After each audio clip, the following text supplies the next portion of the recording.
Assalamualaikum warahmatullahi wabarakatuh.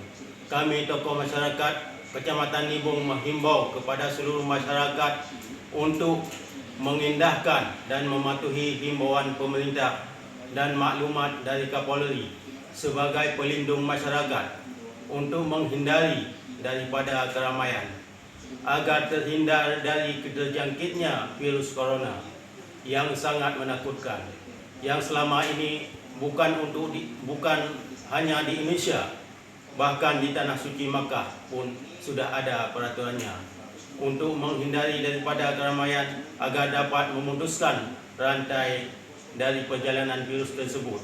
Maka kami mohon kepada seluruh masyarakat kiranya untuk mematuhi peraturan yang telah ditetapkan oleh pemerintah demi kebaikan kita bersama. Wassalamualaikum warahmatullahi wabarakatuh.